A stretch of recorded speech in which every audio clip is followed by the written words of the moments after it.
चलें। मान स्वामित्व परमेश्वर आपका धन्यवाद देते हैं, आपने हमें नया दिन दिखाया। और पिताश्वर जो हम आज पिताश्वर सीख रहे हैं पिताश्वर मामू द्वारा, पिताश्वर जो भी वो सिखाए पिताश्वर हमें अच्छे से सीखने पाए, पिताश्वर समझने पाए। पिताश्वर जैसे हम सारा आदर महिमा आपको देते हैं। पिताश्वर मामू जो भी सिखाए पिताश्वर हमें हर एक बात आपकी समझ में आए पिताश्वर, और पिताश्वर वो भी अच्छे से सीखने पाए। पिताश्वर छोड़ी दो को नाम से मांगते पिताश्वर, सुनिए और कबूल करिए। आमीन आमीन आमीन। थैंक यू वेरी मच ऑनल भाई, प्रभु आपको आशीष दे। हमारे चर्च के ये हीरा हैं, ये वही है जिन्हें हम कहते हैं ये खाते ककड़ी बताते खीरा हैं, but he is an amazing young man. And एक बार मैं कहीं प्रीच कर रहा था मीटिंग में, इन्होंने गाना गाया, तो मैंने इनसे कहा आपने बहुत अच्छा गाना गाया, मज़ा आ गई, प्रेज द लॉर्ड। और मैंने कहा आप तो इतना बढ़िया गा रहे थे, क्या प्रीच करेंगे? अब करीब करीब 200 लोग मीटिंग में बैठे हुए थे, तो मैंने तो ऐसी छेड़ने में कहा प्रीच करेंगे? कहने लगा हाँ। भाई साहब निकल के सामने आ गए और आकर के 5-7 मिनट इन्होंने कस के प्रीच किया। मुझे तो डर लगने लगा। मैंने कहा अच्छा हुआ मतलब हमारे चर्च के बड़े लोग नहीं थे, वरना मेरी नौकरी खतरे में आ जाती। दोबारा मैंने कभी हिम्मत भी नहीं करी इसको बुलाने की। मैं धन्यवाद करता हूँ, परमेश्वर ने इसको आशीष दी और ये हमारे चर्च के बच्चों में, जवानों में या उन बढ़ने वाले बच्चों में एक एग्जाम्पल है। मेरी दुआ ये है कि कलीसिया का हर जवान ऐसे ही परमेश्वर के भय में और परमेश्वर की बुद्धि में बढ़ने पाए। So God bless you all and hope to see you tomorrow Thursday को। कल आपसे मुलाकात होगी ना? Good, alright. So let's begin the new story from the book of Genesis that will give us a beautiful picture of Jesus। आपने कहानी पढ़ी है, आप इस कहानी को जानते हैं, और आज मैं आपसे बात करूंगा उत्पत्ति उसके 6 अध्याय से। Book of Genesis chapter 6। This talks about your favourite rainbow. नूह के जमाने की बात हो रही है। आपको याद है नूह के जमाने में भयंकर बारिश आई थी, बड़ी आफत हुई थी, बड़ा हाहाकार मचा था और सब लोग नाश हो गए थे, बर्बाद हो गए थे, पाप बहुत बढ़ गया था। आज हम लोग देखेंगे कि बाइबल में नूह या नोआ कैसे यीशु मसीह का टाइप था। और मैं विश्वास करता हूं जब आप इस कहानी को पढ़ेंगे आप ये कहानी अच्छी तरह से जानते हैं। यू हैव, कोई ऐसा तो नहीं जो नूह को जानता नहीं है? सब लोग जानते हैं ना नूह को? क्या नाम था उसका? नूह का पूरा नूह ही नाम था, उतना ही मुझे मालूम है। सो बिकॉज यू नो नोआ and he is a very known figure, let's start from chapter 6। और मैं विश्वास करता हूं हम लोग 6 अध्याय पढ़ रहे हैं, तो नूह की कहानी हमारे सामने है। नूह की कहानी इसलिए हुई क्योंकि, हाँ बिल्कुल सही, नूह जहाज वाला, नूह बाबा, नूह दादा, जो आप चाहें उसे वो बुला सकते हैं। 50 जरूर से निकाल लीजिए। उत्पत्ति उसका 6 अध्याय, 6 चैप्टर,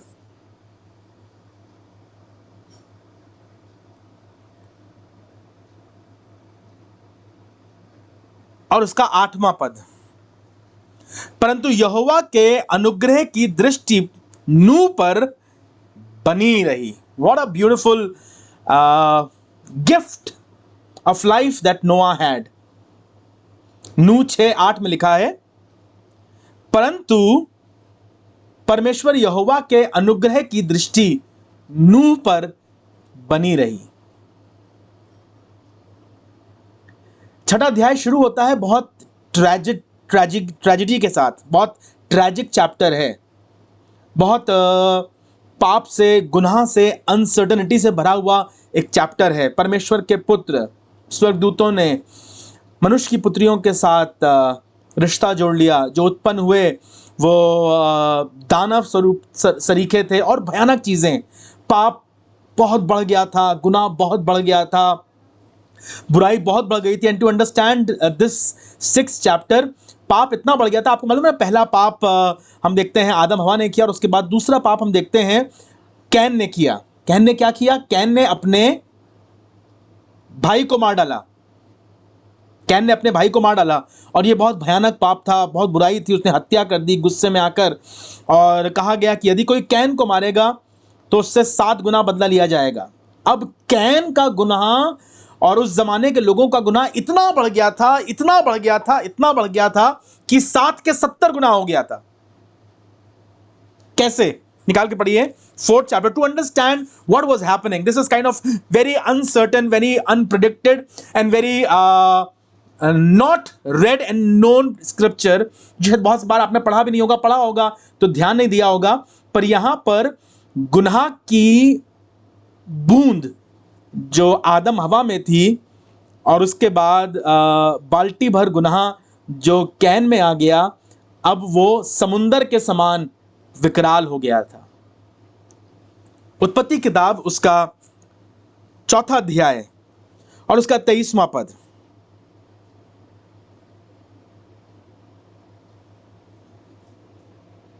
यूं लिखा हुआ है, और लेमेक ने अपनी पत्नियों से कहा। लेमेक के पास 2 पत्नियां थीं। ये नूह की वंशावली चल रही है, आदम की वंशावली चल रही है। 3 पीढ़ी पहले हम लोग नूह से जाकर इस 4th चैप्टर में देख रहे हैं। लेमेक ने अपनी पत्नियों से कहा, हे अदा और हे सिल्ला मेरी सुनो। He is talking to his wifes. हे लेमेक की पत्नियों, मेरी बात पर कान लगाओ। मैंने एक पुरुष को जो मेरे चोट लगाता था, अर्थात एक जवान को जो मुझे घायल करता था, घात किया। गुस्सा, क्रोध, नफरत इतना बढ़ गया था। कहने लगा एक आदमी था जो अपनी पत्नी से आके बात कर रहा है, एक आदमी है जो मुझे परेशान करता है, मुझे तकलीफ पहुंचाता है, मुझे चोट लगाता है, आज मैंने उसे काम तमाम कर दिया। They are talking in the close doors and he comes and he tells his wife, मैंने मार डाला उसको। बहुत कहानी लिखी नहीं क्या कारण था, क्या हुआ, पर इसके अपने आप गवाही दी और कहने लगा एक आदमी था, मुझे परेशान करता था, मुझे चोट लगाता था, पता नहीं मोहल्ले का रहने वाला, गांव का रहने वाला, किस बात में, किस कारण में, खेती किसानी को लेकर, जमीन जायदाद को लेकर, कुछ पैसे को लेकर झगड़ा था। And this man was troubling Lamech. Lamech कहने का बस बस बहुत हो गया, आज मैंने हिसाब किताब बराबर कर दिया है, मुझसे बर्दाश्त नहीं हो रहा था।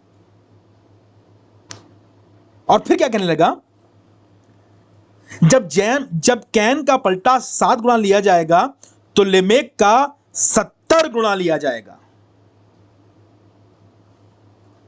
कहा गया था कि अगर कैन को कोई मारेगा तो 7 गुना उसको भरना पड़ेगा, मतलब उसके कैन अकेला मरेगा तो उसके जो कैन को मारेगा उससे 7 गुना लिया जाएगा। कह रहा है कोई लेमेक को मारेगा तो उसके 70 गुना मतलब 7490।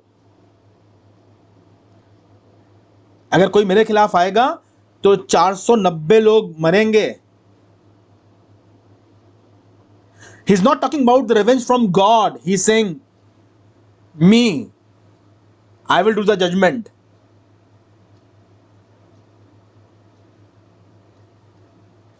हम हार मानने वाले नहीं हैं, ये लड़ाई पीढ़ियों तक चलेगी। अगर कैन के लिए 7 लोग तो लेमेक के लिए 490, 70 इंटू 7, 7 के 70 गुणा, इतना गुना बढ़ गया था और बढ़ता ही जा रहा था। In spite of all the sin, in spite of all the wickedness, in spite of all the evil that was going around, I have a good news. The good news is, परंतु यहोवा के अनुग्रह की दृष्टि नूह पर बनी हुई थी। No matter how much unrest is around you and no matter how much evil is around you, नूह का मतलब आपको मालूम है? नूह का मतलब होता है विश्राम। The meaning of Noah is rest. मेरी दुआ यह है इस अनरेस्ट और इस अनसर्टेनिटी के जमाने में, may God give you peace that cometh from him and him alone. नूह का मतलब है आराम,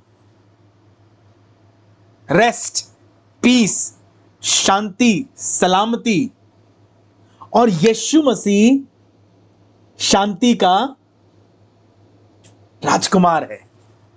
So we will look into the life of Noah and we will try to see the shadow of Jesus, right. हम लोग नूह में आज यीशु मसीह को, and I am not trying to fit in, मैं कोशिश नहीं कर रहा हूं उसको जबरदस्ती फिट इन करने की। आप खुद अपने आप देखिएगा, समझने की कोशिश कीजिएगा और डिसाइड कीजिएगा। And this class is going to be amazing. Everything that you have read, everything that you have heard thus far, अभी तक जो कुछ आपने सुना है, आपने पढ़ा है, आपने प्रचार किया है, वो बहुत अच्छा है। नूह ने एक जहाज बनाया, ऊपर से नक्शा आया, जिसने भी विश्वास किया उसने जीवन पाया। आपके संडे स्कूल के गीत यूं ही गीत नहीं थे, वो अपने आप में कंप्लीट शिक्षा थे। पर समस्या क्या थी, जो आपने पढ़ा ना उस जमाने में, बचपन में, संडे स्कूल में, आपको लगता था अरे बड़ा मुश्किल है, बड़ा कठिन है, पर बाद में समझ में आता है यही चीज तो सारी जिंदगी अप्लाई होती है। जैसे कि आपने बचपन में पढ़ा था ना, आप सोचते थे कि क्या गिरता है ऊपर से, गीला गीला गीला गीला, तो किसी ने बताया कि rain rain go away come again another day, little Johnny wants to play. एक छोटे बच्चे के लिए बारिश क्या है? एक छोटे बच्चे के लिए बारिश वो है जो उसका खेल बिगाड़ती है। बारिश जाओ, बारिश जाओ, बारिश जाओ। मम्मी बाहर जाने नहीं देती हैं, साइकिल चला नहीं सकते हैं, कीचड़ हो जाता है, गंदा होता है। छोटे बच्चे के लिए बारिश समथिंग दैट डिस्टर्ब्स द खेल ऑफ द यंग लैड। जवान के लिए बारिश बड़ा सुहाना मौसम है ना। कोई लड़की है जब वो गाती है, फर्क फर्क अंदाज है बारिश महसूस करने का। किसान से पूछो बारिश क्या है, बारिश नहीं होगी तो जिंदगी बर्बाद हो जाएगी। It is our life line. अगर बारिश नहीं होगी तो खेती मर जाएगी, अगर बारिश नहीं होगी तो खेत के एक पेड़ पर किसान लटका होगा। Do you understand the phenomena of barish is still the same, but how rapidly it is changing. वैज्ञानिक से पूछिए बारिश क्या होती है, तो बताता है कि इवेपोरेशन होता है और पानी उठता है, ऊपर जाता है, वहाँ पे बादलों में फ्रिक्शन होता है, एक करंट पैदा होता है, और उसके बाद फिर वहाँ से H2O की बूंदें आती हैं। और अम्मा साफ साफ कहो ना, बारिश हो रही है जी। इस साइंटिस्ट के लिए भी बारिश है, इस मोहब्बत करने वाले के लिए भी बारिश है, इस खेलने वाले के लिए बारिश है, इस किसान के लिए भी बारिश है वही, लेकिन अब समझने में फ़र्क आ गया। मेरी दुआ यह है खुदा का कलाम वैसे ही हमारे बुद्धि में अब बेहतर तरीके से समझ में आने लगे। जो बातें आपने संडे स्कूल में पढ़ी हैं, जो बातें आपने यूथ चर्च में पढ़ी हैं, जो बातें अपने चर्च में आपने महसूस करी हैं, जो बातें आप ग्रो में सीख रहे हैं, let Holy Spirit peel the scripture for you and you may know the real reason why you learned it in those early days. और ये नहीं कि बस इस क्लास में सीखेंगे और उसके बाद कुछ नहीं। मैं विश्वास करता हूं पवित्र आत्मा नूह के बारे में तुमसे सारी जिंदगी बात करता रहेगा। पवित्र आत्मा तुम्हें सिखाता जाएगा। किसी दिन खड़े होकर तुम प्रचार कर रहे होगे और तुम्हारे मुंह से ऐसा कुछ निकलेगा नूह के बारे में जो तुम कहोगे जो तुमने कभी सोचा नहीं था। That is called revelation, that you will have it for yourself. पवित्र आत्मा तुम्हें सिखाएगा, तुमसे बात करेगा, तुम कहीं कुछ सुन रहे होगे, देख रहे होगे, and you will know the love of Christ. You know how important नोआ इज, कि नोआ की मैंने देखा भोपाल में, हमारे भोपाल में एक बहुत बड़ी सी झील है, और उस झील के पास इंडिया में लोगों ने नोआ का पूरा जहाज बना रखा है, उसके सब जानवर बना रखे हैं, और वहां लिखा है नोआज आर्क। वैज्ञानिकों ने खोज कर उन्हें मालूम चला कि एक समय था जब उस जमाने के नोन वर्ल्ड पर भयानक बारिश आई थी। And more importantly they have found the Noah's ark exactly according to the measure given in the Bible. So I am not talking about a tale. मैं किसी कथा कहानी की बात नहीं कर रहा हूं, मैं आपसे बात कर रहा हूं एक रियलिटी की जो उस समय हुई और जिसके अवशेष आज भी मिलते हैं। So let's talk about Noah. पाप बढ़ गया था, गुनाह बढ़ गया था, बड़ी आफत थी, बुराई चरम पर थी, और लिखा है परमेश्वर मनुष्यों को बनाकर पछता रहा था। God created mankind in his own image, but the image of man was so ruined that God was finding himself guilty. मैंने इंसान को क्यों बनाया? और अब परमेश्वर के सामने एक बड़ा सवाल था कि इंसान को नाश कर दे, टू डिस्ट्रॉय मैनकाइंड। सुनिएगा 7वां पद क्या लिखा हुआ है, उत्पत्ति 6:7। उत्पत्ति 6:7। Let's talk about the heart of God, the understanding of God, the mindset of God. और लिखा हुआ है, तब यहोवा ने सोचा कि मनुष्य को जिसकी मैंने सृष्टि की है पृथ्वी पर से मिटा दूंगा। क्या मनुष्य, क्या पशु, सब रेंगने वाले जंतु, क्या आकाश के पक्षी, सबको मिटा दूंगा। उस पर लिखा हुआ है क्योंकि वो बहुत खेदित था, ही वॉज सैड, क्योंकि मैं उन्हें बनाने से पछताता हूं। The heaven was kind of quiet, but I thank God in that troublesome time. The good news was, परंतु यहोवा के अनुग्रह की दृष्टि नूह पर बनी रही। How bad, how evil, how difficult the world is, how wicked the world is. I have a good news. परमेश्वर अपनी दया दृष्टि आप पर और मुझ पर बना कर रखना मांगता है। And don't you think we need to know about this man Noah, जो कमाल है, इतनी बुराइयों के बीच में भी यहोवा के अनुग्रह की दृष्टि उस पर बनी हुई है। फिर उसकी वंशावली के बारे में लिखा हुआ है 9वें पद से लेकर के 12वें पद तक। 13वां पद शुरू करते हैं। अब नूह का जहाज, या परमेश्वर नूह को डायरेक्शन दे रहा है। उत्पत्ति 6:13, so that we can understand. तब परमेश्वर ने नूह से कहा, सब प्राणियों के अंत करने का प्रश्न मेरे सामने आ गया है, क्योंकि उनके कारण पृथ्वी उपद्रव से भर गई है, इसलिए मैं उनको पृथ्वी समेत नाश कर दूंगा। It's not only about the people, but because of their sin the earth is defiled. It's not only the people, but because of the people, the earth is defiled. वाह! जिस पृथ्वी को परमेश्वर ने बड़ी मोहब्बत से बनाया था और हम मनुष्यों के लिए सजाया था, अब वो सृष्टि पाप से भर गई है। इसे लिखा है, सृष्टि बड़ी आशा भरी दृष्टि से परमेश्वर के पुत्रों के प्रकट होने की बाट जोती है।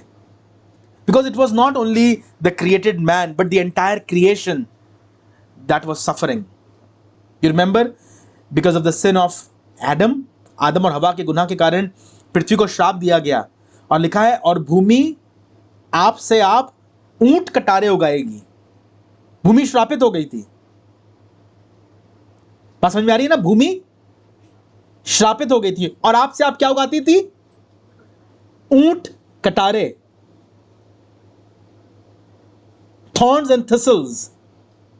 That is why, not only for the redemption of mankind, सिर्फ मनुष्यों के पापों की क्षमा के लिए प्रभु यीशु मसीह सलीब पे बलिदान नहीं हुए, उनके हाथों में क्लेनी ठोकी गई, उनके सर पर कांटों का ताज इसीलिए धरा गया क्योंकि मनुष्यों के कारण जो पृथ्वी शापित हुई थी, आज प्रभु यीशु मसीह जब अपने सरों पर कांटों का ताज रखता है तो ना सिर्फ मनुष्य का अपराध क्षमा हो, पर यह पृथ्वी भी माफी मांग सके। The earth can be set free. Hallelujah. The thorns and the thistles that were the reason of curse, श्राप के कारण, गुनाह के कारण श्राप आया, श्राप के कारण कांटे और ऊंट कटारे आए। मेरे मसीह ने अपने सर पर ऊंट कटारों को पहन करके इस पृथ्वी को और इस सृष्टि को भी शैतान के वश से सदा के लिए आजाद कर लिया।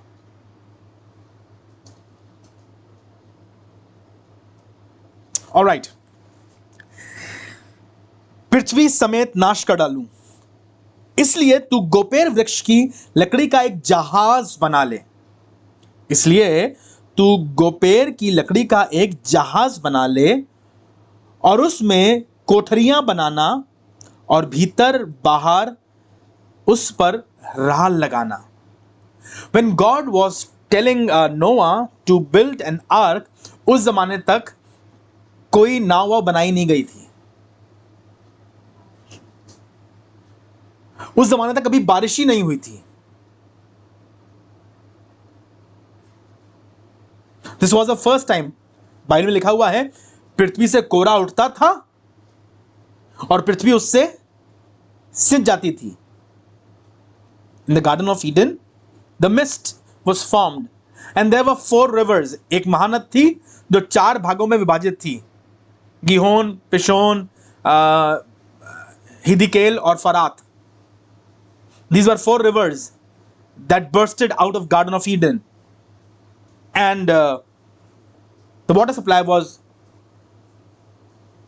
all done. पर यहां पर पहली बार बारिश होने जा रही है, जब बहुत पाप हो गया है, बहुत आफत हो गई है, बहुत मुसीबत हो गई है और परमेश्वर मनुष्य को नाश करने पर है, तो कहने लगा मैं जल से उन्हें नाश करूंगा।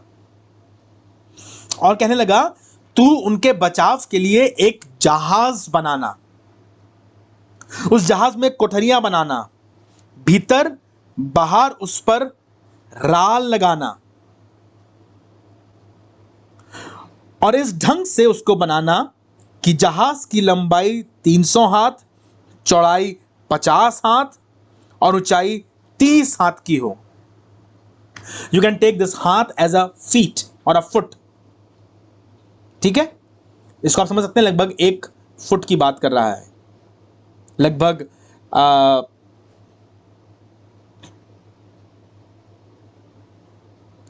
लंबाई उसकी 300 हाथ, चौड़ाई उसकी 50 हाथ, ऊंचाई उसकी 30 हाथ।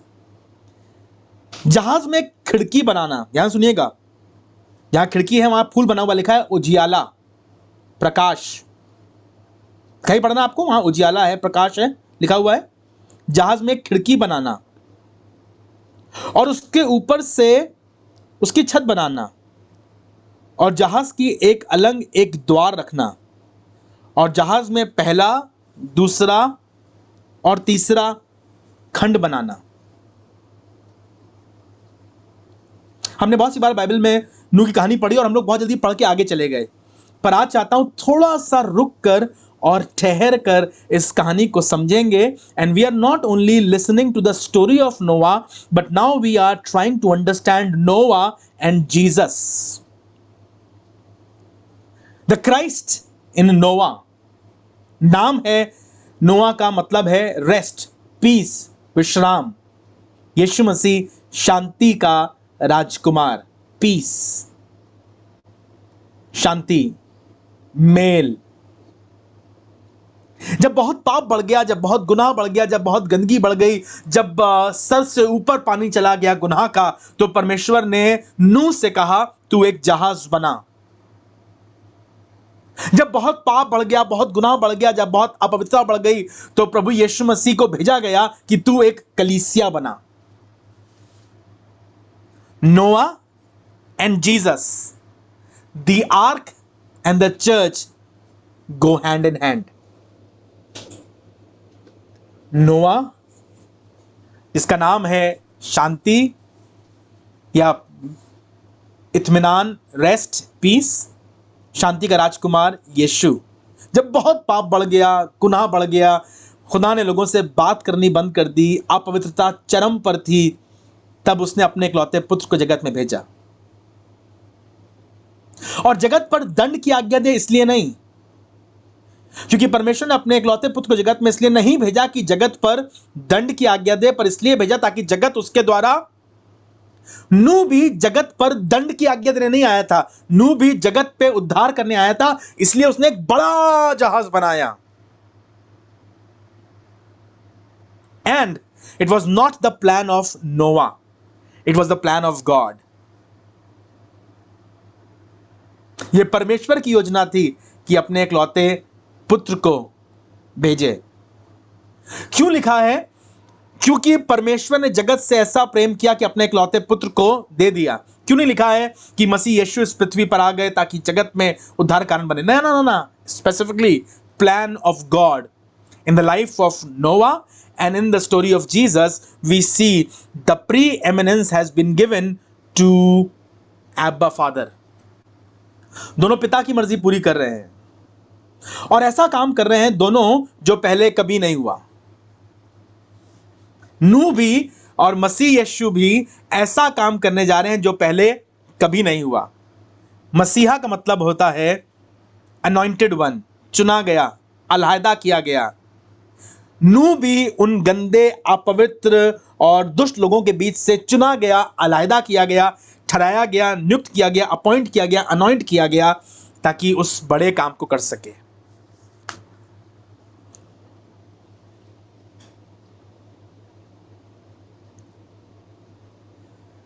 जब नूह का जहाज बनाया गया तो बहुत गहराई में जाएंगे हम लोग, गोपेर की लकड़ी और राल और वो सब, उसको पार करके मैं चलता हूं 16वें पद में। जहाज में एक खिड़की, उसमें लिखा हुआ है उजियाला, लाइट। सिर्फ 2 ओपनिंग्स थी, एक लाइट के लिए खिड़की थी और एक दरवाजा था। सच्ची ज्योति जो हर एक मनुष्य को प्रकाशित करती है, जगत में आने वाली थी। आप देखिए, आपके बारे में लिखा हुआ है क्या? उजियाला। इंग्लिश बाइबल में क्या लिखा हुआ है? उत्पत्ति उसके 6 अध्याय और उसके 16वें पद में, जहाज में खिड़की बनाना, अ विंडो।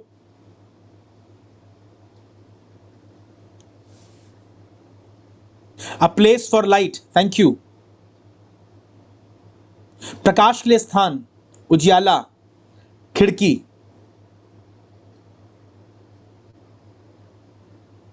रोशनी का स्थान। हमारी जिंदगियों में, इस संसार में सिर्फ एक ही रोशनी का स्थान है। आप गाना गाते हैं, light of the world step down into darkness. This was Jesus in that arc. और एक ही द्वार, एक ही दरवाजा। मालूम है ना आपको क्या लिखा हुआ है? द्वार मैं हूं और मेरे बगैर कोई पिता के पास नहीं पहुंच सकता। कमाल की बात है, नूह के जहाज में आपको यीशु मसीह बड़ी खूबसूरती से दिखाई पड़ते हैं। और सुनिए, उसके 3 खंड बनाना, रिमेंबर 3 हिस्सों का था, पहला, दूसरा और तीसरा खंड बनाना। याद है आपको? मूसा का तंबू, सुलेमान का मंदिर was divided into 3 parts। और वैसे ही जब इंसान की बात होती है तो इंसान is divided into 3 parts: body, soul and spirit. It is not that it's happening haphazard. There was a complete plan. जब प्रभु यीशु मसीह इस धरती पर आए तो परमेश्वर की परफेक्ट योजना में त्रिएक प्रभु के रूप में इस पृथ्वी पर आए और वो परमेश्वर के द्वारा ठहराए गए सब कामों को पवित्र आत्मा की सामर्थ्य से अपने जिस्म में पूरा कर रहे थे। So Messiah was fulfilling the every requirement of the ark. सुन मैं आप पृथ्वी पर जल प्रलय करके सब प्राणियों को जिनमें जीवन की आत्मा आकाश के नीचे से नाश करूंगा और सब जो पृथ्वी पर हैं मर जाएंगे। परंतु तेरे संग मैं वाचा बांधता हूं। परंतु तेरे संग, नूह से कहा गया, परंतु तेरे संग मैं वाचा बांधता हूं, इसलिए अपने पुत्रों, स्त्री, बहुओं समेत जहाज में प्रवेश करना। परंतु मैं तेरे संग एक वाचा बांधता हूं। लास्ट संडे आपने प्याले को हाथ में देखकर सुना होगा, आपके पादी साहब बोल रहे होंगे। अगर आप जमा होते हैं चर्च में तो चर्च में कह रहे होंगे, यदि आप ऑनलाइन होते तो ऑनलाइन कह रहे होंगे, ये मेरे लहू में एक नई वाचा है। और वाचा क्या? कि तुम नाश नहीं होगे। There is evil all around. There shall be flood all around. There shall be carcasses, there shall be dead bodies flowing all around. But I will preserve thee. मैं तुम्हें बचाऊंगा, मेरे लहू में एक नई वाचा। नूह एक वाचा था नूह के साथ बंधी एक वाचा थी, और वैसे ही प्रभु यीशु मसीह हमारे लिए एक नई वाचा। लिखा हुआ है, सब जीवित प्राणियों में से तू एक एक जाति में के दो दो अर्थात एक नर और एक मादा जहाज में लेकर आ, अपने साथ जीवित रखना। एक एक जाति के पक्षी और एक एक जाति के पशु और एक एक जाति की भूमि पर रेंगने वाले सब में दो दो तेरे पास आए, और तू उनको जीवित रखे। भांति भांति के भोज्य पदार्थ जो खाया जाता है उनको तू लेकर अपने पास इकट्ठा करना, सो तेरे और उसके जीवन के लिए हो। परमेश्वर की इस आज्ञा के अनुसार नूह ने किया। परमेश्वर की इस आज्ञा के अनुसार नूह ने किया। यीशु मसीह ने कहा, मैं अपने आप कुछ नहीं करता, केवल वो जो पिता मुझसे कहता है।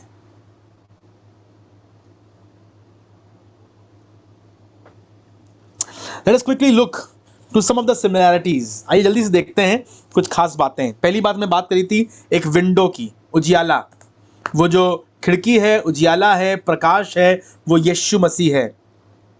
जगत की ज्योति जो जग में आने वाली थी, वो यीशु है।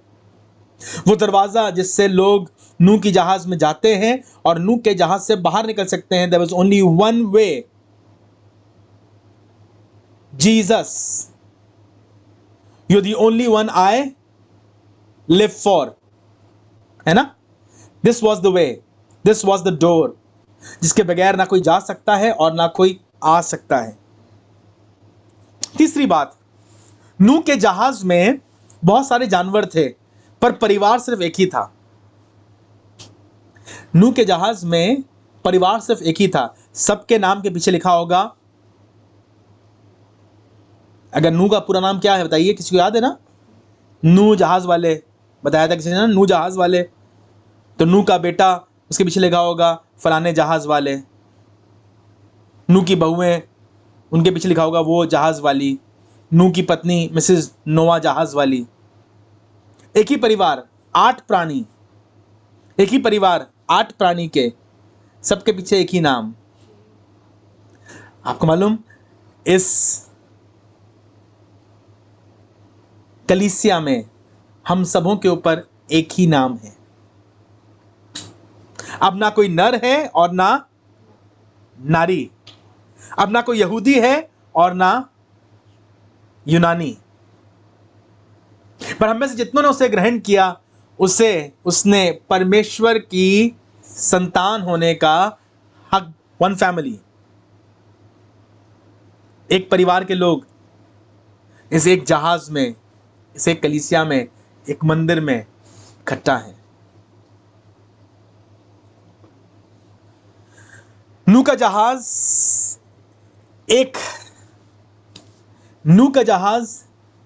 एक बिल्डिंग है जिसके अंदर सब लोग हैं। चर्च बिल्कुल वैसे ही एक बिल्डिंग है जिसमें सब लोग एक साथ जमा होते हैं, उसकी बात कर रहा था। Everybody was safe in that one building. एक कंस्ट्रक्शन में, एक इमारत में वो सब सुरक्षित थे। बिल्कुल वैसे ही जो मसीह यीशु पर विश्वास करता है, उन पर दंड की आज्ञा नहीं होती, वो सुरक्षित रहते हैं।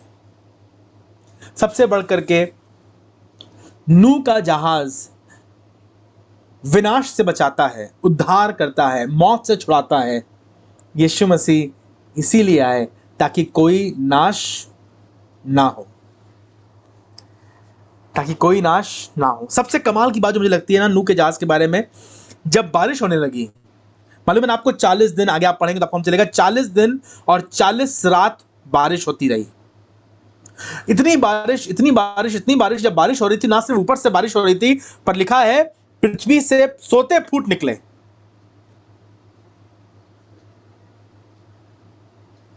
बड़ा वीडियो वायरल हो रहा है अभी थोड़े दिनों पहले कि चाइना में बड़ी आफत आई, चाइना में बहुत बाढ़ आ गई।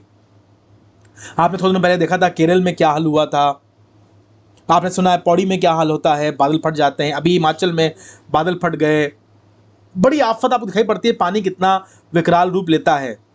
पर कितने दिन पानी रहता है? 10 दिन, 15 दिन, बहुत हुआ 50 दिन। यहां जब बारिश हुई, 40 दिन और 40 रात बारिश हुई, 120 दिन लगे हैं पानी को हटने में। That much water.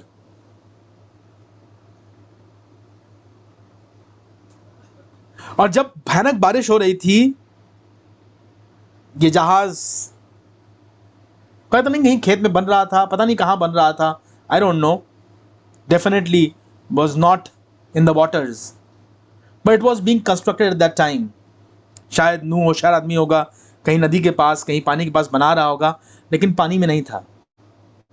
पर बारिश होने लगी, होती रही होती रही होती रही होती रही,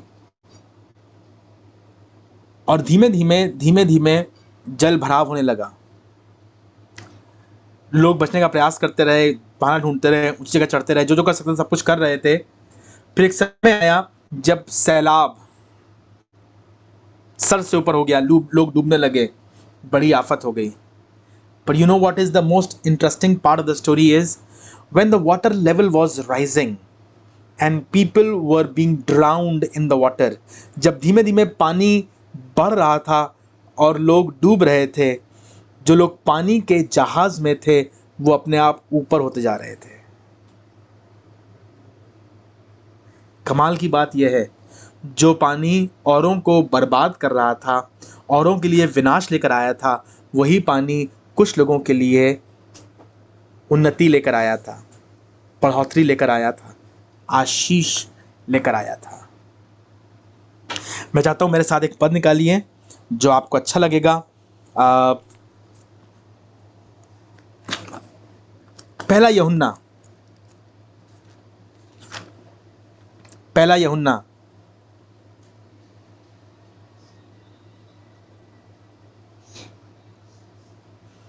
उसका 5वां अध्याय।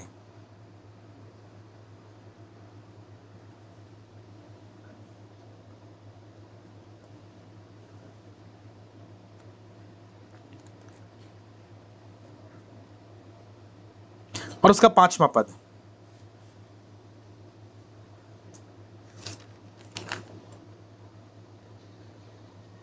और यूं लिखा हुआ है,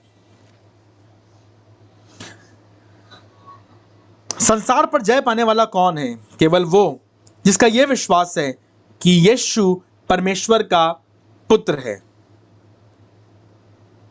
यही है वो जो पानी और लहू के द्वारा आया, अर्थात यीशु मसीह, वो ना केवल पानी के द्वारा पर पानी और लहू के द्वारा आया।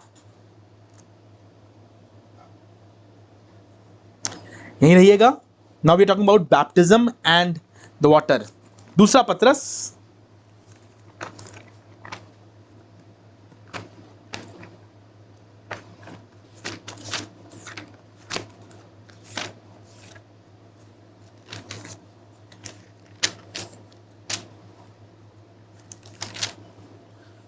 पानी का दृष्टांत, पहला पत्रस उसका 3रा अध्याय, उसका 19वां पद। पहला पत्रस 3रा अध्याय और उसका 19वां पद। यीशु मसीह के बारे में लिखा है ये, this is the insight of Peter. और पत्रस यूं बता रहे हैं, जब यीशु मसीह सलीब पर कुर्बान हुए और उन्हें कब्र में रख दिया गया, जब वो कब्र से जी उठे तो उन्होंने क्या कहा? जब मरियम मगदलीनी उन्हें छूने जा रही थी तो उसने कहा, मुझे मत छू। याद है आपको? उसने कहा, मुझे क्यों मत छू? क्योंकि तू अपवित्र है। नहीं, बताइए क्यों? क्योंकि मैं अभी तक पिता के पास नहीं गया। I have not yet gone to the father, मैं भी स्वर्ग पर नहीं गया हूं। तो 3 दिन यीशु मसीह कहां थे? तो 3 दिन यीशु कब्र में, उनका शरीर था, but where was his spirit? यूं लिखा हुआ है, पहला पत्रस 3रा अध्याय और 19वें पद में, और उसी में उसने जाकर कैदी आत्माओं को भी प्रचार किया। He went into the hell, Hades, नरक में गया, शियोल में गया। उन कैदी आत्माओं को जिन्होंने, आगे लिखा हुआ है, जिन्होंने उस बीते समय में आज्ञा ना मानी, जब परमेश्वर नूह के दिनों में धीरज धरकर ठहरा रहा और वो जहाज बन रहा था जिसमें बैठकर थोड़े लोग अर्थात 8 प्राणी पानी के द्वारा बच गए। प्रभु यीशु मसीह पर विश्वास करना और नूह के जहाज में चले आना या कलीसिया में चले आना, चर्च का हिस्सा बनना आपको विनाश से बचाता है। It saves us from destruction. पद 21, पहला पतरस तीसरा अध्याय उसका 21वां पद, पहला पतरस तीसरा अध्याय उसका 21वां पद। और उसी पानी का दृष्टांत भी अर्थात बपतिस्मा यीशु मसीह के जी उठने के द्वारा अब तुम्हें बचाता है। They never believed that water is coming. They never believed about the destruction. अरे नूह बाबा बुढ़ऊ, तुम सनक गए हो, तुम्हारा दिमाग खराब है। विश्वास करने को तैयार ही नहीं थे, मानने को तैयार ही नहीं थे। जब यीशु मसीह आया तो यीशु मसीह की मानने के लिए भी यहूदी तैयार नहीं थे। आज भी आप सुसमाचार करिए, बहुत से तैयार नहीं होते, लेकिन जो तैयार हो जाते हैं, जो प्रभु यीशु मसीह के नाम से बपतिस्मा लेते हैं, जो प्रभु यीशु मसीह को हमने बात करी थी पहन लेते हैं, those who wear the sacrificed lamb, उनके बारे में लिखा हुआ है अर्थात उसी पानी का दृष्टांत भी अर्थात बपतिस्मा यीशु मसीह के जी उठने के द्वारा अब तुम्हें बचाता है। इससे शरीर के मैल को दूर करने का अर्थ नहीं, परंतु शुद्ध विवेक से परमेश्वर के वश में हो जाने का अर्थ है। So the water at the time of Noah destroyed many people, but same water at the time of Noah saved 8 people. 8 लोगों को बचा लिया, खानदान के लोगों को बचा लिया, जो लोग जहाज में थे उन्हें बचा लिया। आज भी पाप ढेरों लोगों को बर्बाद कर रहा है, नाश कर रहा है, पर आज भी जो पानी पर विश्वास करते हैं, बपतिस्मा लेते हैं, उस कलीसिया में आ जाते हैं, उस बिल्डिंग में चले आते हैं, उस चर्च में चले आते हैं। मैं उस बिल्डिंग की बात नहीं कर रहा हूं जो 4 दीवारी है, मैं बात कर रहा हूं वो चर्च जो यीशु मसीह बना रहा है, जिसके बारे में लिखा है बेदाग और बेझुर्री कलीसिया, उसका हिस्सा बन जाते हैं। वो आज भी मौत से बच जाते हैं। हालेलुया।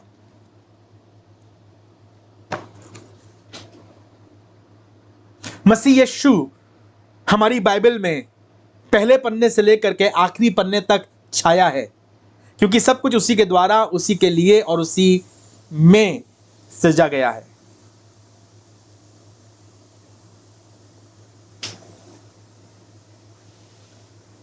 मत्ती रचित सुसमाचार और उसका 24वां अध्याय और उसकी 37वीं आयत, मैथ्यू चैप्टर 24 और उसकी 37th verse.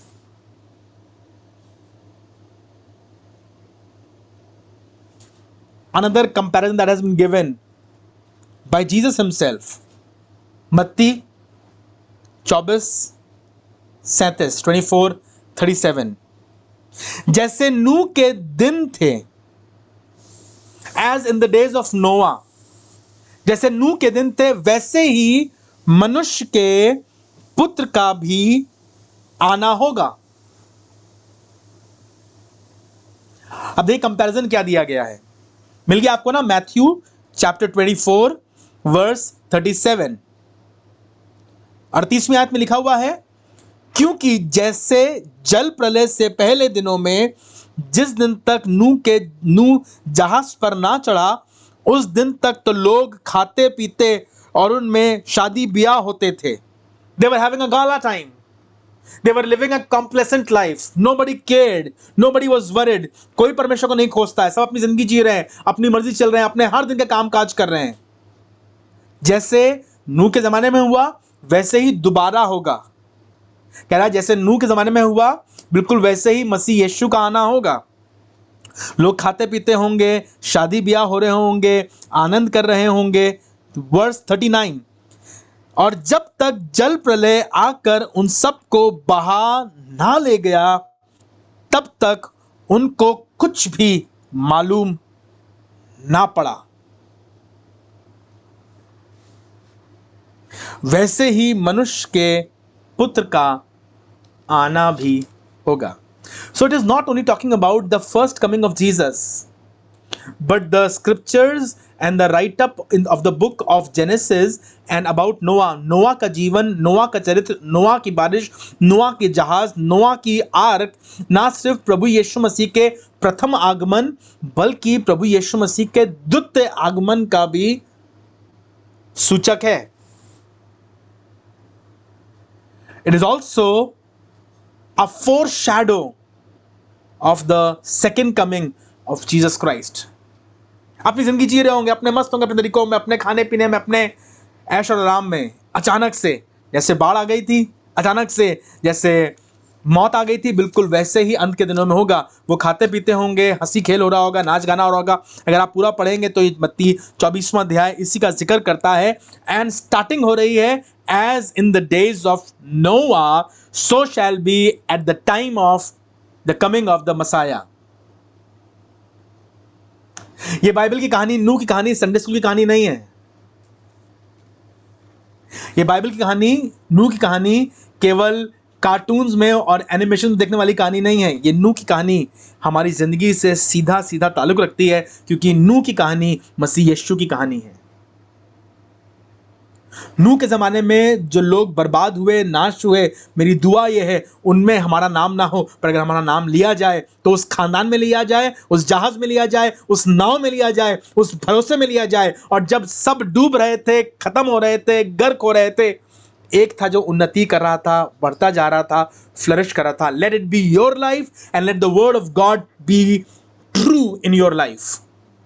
When everything is falling apart, even in this difficult time, even in this adverse situation, जब सब कुछ गिर रहा है, ताश के पत्तों की तरह ढह रहा है, सब कुछ डूब रहा है, बिजनेस डूब रहा है, रिश्ते डूब रहे हैं, सरकारें डूब रही हैं, खुदावंद हम चाहते हैं वो लोग जो आज भी जहाज में बैठे हैं, let them be elevated, let them be glorified, let them be highlighted in your sight. सिर्फ एक खिड़की, एक उजाले का प्रकाश, एक उजाले का स्थान, एक प्रकाश का स्थान, और सिर्फ एक ही द्वार है. और उसने खड़े होकर कहा, द्वार मैं हूं. Nobody in this world, yes, I'm saying nobody in this world was ever able to say, द्वार मैं हूं. बड़े बड़े लोगों ने कहा, हम ढूंढ रहे हैं, हम खोज रहे हैं, सत्य की खोज में हैं, हम वहां जाना मांगते हैं, ये करना मांगते हैं, वो हासिल करना मांगते हैं. It was only the daring statement of Jesus Christ. He said, I am the door. You can't go bypassing me. अगर तुम चाहते हो जीवन में जाना, चाहते हो जिंदगी में जाना, चाहते हो जहाज में जाना, तो द्वार मैं हूं. मैं आपसे इन दिनों में उस द्वार की बात कर रहा हूं. अगर वो खुल जाएगा आपकी ज़िंदगी में, आपके ख़ानदान में, और आप उसमें से प्रवेश करेंगे, तो मौत छू नहीं सकेगी. I had the privilege to go to Israel, और हमें वहाँ दिखाया गया वो जगह जहाँ पर यहूदी चरवाहे अपनी भेड़ों को रखते हैं. हमारे हिंदुस्तान में भेड़शालाएं बनी होती हैं, उनके लिए एक अलग से बाड़ा बंधा होता है, खेत खलियान में रहते हैं. पर I was surprise and shocked. उस ज़माने में जब यहाँ की ये चर्चा हो रही है, बातचीत हो रही है, उस ज़माने में भेड़ बकरियाँ ऐसे खेत खलियान में नहीं रहती थी. बड़ी बड़ी चट्टानें होती हैं, और चट्टानों में बड़ी गहरी गहरी गुफाएं होती हैं. और ये यहूदी चरवाहे अपनी भेड़ों को उन चट्टानों में और उन जगहों पर रखा करते थे. अंदर आप जाएंगे, it is like a huge place, a huge arena in the rock. उस चट्टान के अंदर, उस पहाड़ के अंदर लाइम रॉक्स होती हैं, आप ऐसे करके तोड़ सकते हैं, वो चूने की तरह बाहर निकल आती हैं, पर पूरी पूरी बड़ी मजबूत चट्टानें होती हैं. पर आप मालूम, उसमें कमाल की बात यह है, एग्जिट पॉइंट और एंट्री पॉइंट एक ही होता है. चरवाहा अगर दरवाजे के पास बैठ जाए तो फिर हर वो हरकत जो उसके अंदर आ रहा है, उसके अंदर जा रहा है, वो चरवाहे की नजर से छूट नहीं सकती है, because there is only one point of entry. There is only one opening. आपको मालूम, in the kingdom of God, स्वर्ग के राज में, परमेश्वर के राज में सिर्फ एक ही एंट्री पॉइंट है, that is Jesus, nothing else. ध्यान सुनिएगा, no other angel, no other pastor. कोई कितना धर्मी, कितना अच्छा हो, कितनी मीठी भाषा बोलता हो, उसके हाथों से चिन्ह चमत्कार होते हो, जी कोई नहीं, कोई देवी, कोई देवता, कोई पुरुष, even Peter and Paul, none of them are the doorway but Jesus and Jesus alone। आज मेरी दुआ ये है, ये क्लास हमारी सहायता करे कि हम उस दरवाजे से, उस द्वार से, उस यीशु से मिल सकें। प्रभु आपको आशीष दे। Thank you very much for joining tonight, and I believe next week when we come together we will even know more about this Christos जो हमारी बाइबल में छाया हुआ है। और मेरी दुआ यह है, जैसे बाइबल के हर पन्ने पर तुम्हें यीशु मसीह मिलता है, बिल्कुल वैसे ही तुम्हारी ज़िंदगी के हर पन्ने पर तुम्हें मुलाकात यीशु नासीस हो सके। जय मसीह की।